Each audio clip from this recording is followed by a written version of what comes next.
শ্বেতকায় দক্ষিণ আফ্রিকানরা কালোদের শাসনের অধীনে গণহত্যার মুখোমুখি। দক্ষিণ আফ্রিকা জেনোসাইড হয়ে থাকে, 7,000 লোক মৃত্যুকে যদি বলি জেনোসাইড, তাহলে সেই জেনোসাইডের শিকার কে?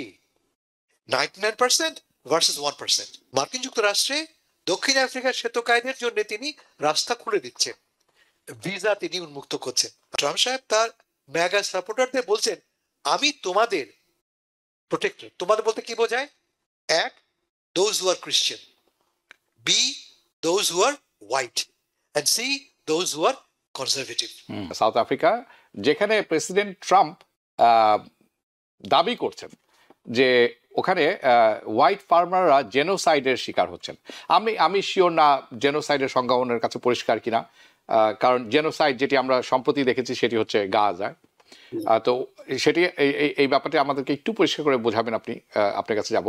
এবং এই প্রসঙ্গে উনি বলেছেন উনি বর্জন করছেন, উনি G20 সম্মেলনে যাবেন না।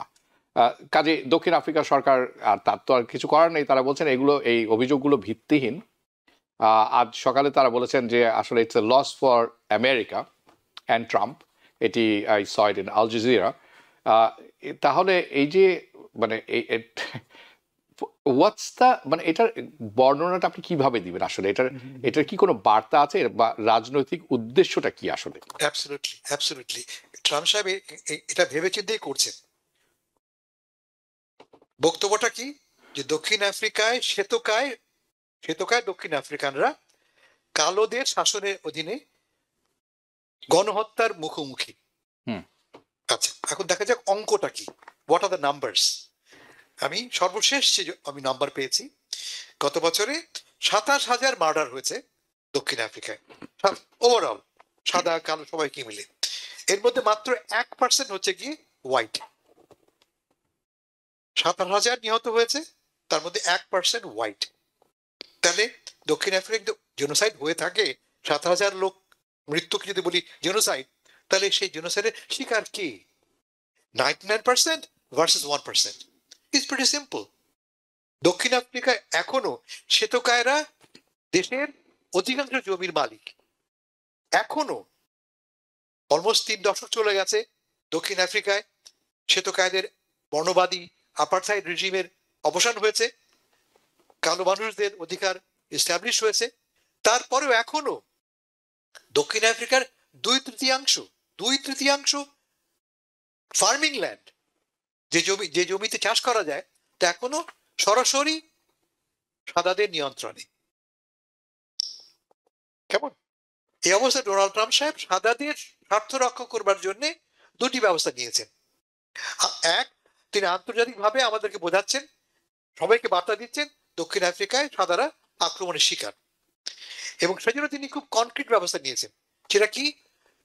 মার্কিন যুক্তরাষ্ট্রে দক্ষিণ আফ্রিকার শ্বেতকায়দের জন্য তিনি রাস্তা খুলে দিচ্ছেন, ভিসা তিনি উন্মুক্ত করছেন। আপনারা জানেন ইতিমধ্যেই প্রায় 3 ডজন দক্ষিণ আফ্রিকার শ্বেতকায় নাগরিক মার্কিন যুক্তরাষ্ট্রে বিশেষ ভিসা পেয়ে সেটেল করেছে।